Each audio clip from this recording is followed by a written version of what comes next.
Thanks for joining us from the Ohio AgNet, the voice you know with the news you trust studio, sponsored by Grain Equipment Company, where innovation meets execution. I'm Dusty Sonnenberg. Well, an absolutely beautiful day outside. We've had bright sunshine all day. Temperatures right now in the mid-60s. A few high clouds starting to move into the area, but it looks like even warmer temperatures as we head into tomorrow. There's a lot of equipment starting to move around, not only in the barnyard, but also out in the fields. This quick calendar reminder, the Ohio AgNet will be traveling down to Wilmington College on April the 22nd to attend their annual Earth Day Ag Day event that celebrates agriculture's mutually important relationship with the Earth's sustainability. Tune in to hear Dale on Tuesday for the midday reports with all the details. Let's check in now on our weekly update from the Ohio Soybean Council. I'm visiting today with Tom Berry with Clean Fuels Alliance America. Some exciting things going on the demand side when it comes to renewable fuels. Give us an update maybe of some of the neat things that are happening. And I know we were talking about the low carbon fuel standards. That's more of a West Coast market, but that's about half our demand now, Dusty. We got California has led that effort. Well, basically what we're saying on the low carbon fuel standards is that they're trying to decarbonize their economies, and the low carbon fuel standard is focused on transportation. And so we've seen California is the lead like they are in a lot of these type of issues. Right now we're at 75% biodiesel and renewable diesel is 75% of the diesel market. It's the number 2 diesel market behind Texas in the country. And then their neighbors to the north, Oregon and Washington, implemented similar programs, low carbon fuel standards. Oregon's at 40, we're at 40% of the diesel pool, and then Washington is about 20%.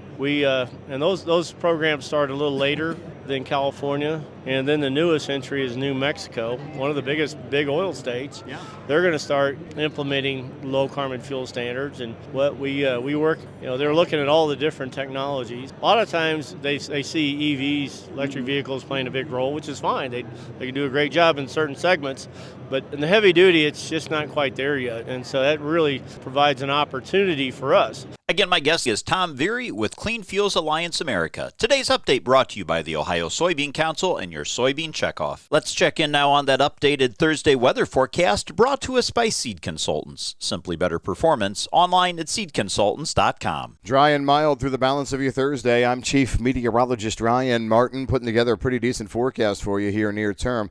I don't think we see any major problems through the balance of today. I think we get through most of tomorrow without much activity as well. Focal point of our next weather system seems to want to stay very far north, so I'm going to give you a dry Friday. At this point, I think I'm going to be able to give you a mostly dry, well, at least Saturday early morning. Once we get to sunrise, we're probably going to be seeing rain showers push in first to western parts of Ohio. If you're in eastern parts of the state, maybe you get a little bit of dry weather to start Saturday. We'll see. But rain moves across the entirety of the Buckeye State for Saturday. Second surge for Easter Sunday. Looks like it's going to be more west than east, but we'll have to watch it. All in, all done. Probably upwards of an inch or more. I'm Ryan Martin. Thanks, Ryan. Taking a look now at your agricultural headlines, the USDA must release billions of dollars to farmers, nonprofit groups, and others funded under the Inflation Reduction Act, a federal judge ruled. USDA, EPA, the Departments of Energy, Interior, and Housing and Urban Development are enjoined from freezing, halting, or even pausing funds that, quote, has already been awarded under the Inflation Reduction Act or the Infrastructure Investment and Jobs Act. The agencies were ordered to immediately resume processing, disbursement, and payment of funding under the two laws. Now, U.S. District Judge Mary McElroy, that's a Trump appointee in the U.S. District Court of Rhode Island, handed down the preliminary injunction against the federal departments stemming from a lawsuit from a collection of conservation and nonprofit groups. McElroy wrote the Trump administration can implement its agenda, but cannot pull federal funding granted under the past administration from a law passed by Congress.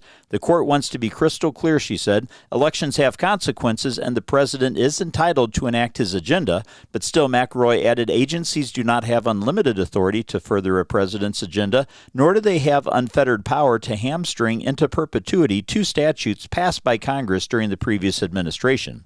Now, the way funding cuts were enacted shows the agencies did not consider the consequences of their, quote, broad indefinite freezes. Projects halted, staff laid off, goodwill tarnished, she said. Instead, agencies essentially adopted a freeze first, ask questions later approach. Stay tuned. We'll be back to take a look at your closing market numbers after this.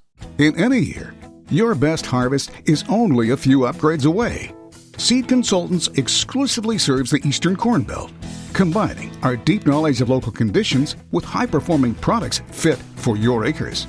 Most importantly, our customized services put our products and your business in a position to succeed. We help you start with better to grow your best. Visit seedconsultants.com to learn why our products and services are simply better. Well, let's take a look at how your markets closed on a Thursday, brought to us by Seed Consultants. Simply better performance, online at seedconsultants.com. May corn closed the day down 2 cents at $4.82 1/4 cents. December new crop down 3/4 of a penny at $4.66. May soybeans closed down 2 1/4 cents at $10.36 1/2 cents, with November new crop beans down a penny and 3/4 at $10.32 1/2, and wheat for July closed up a penny and 1/4 at $5.62 1/4 cents. Thanks for joining us and have a great day. You're listening to the Ohio AgNet.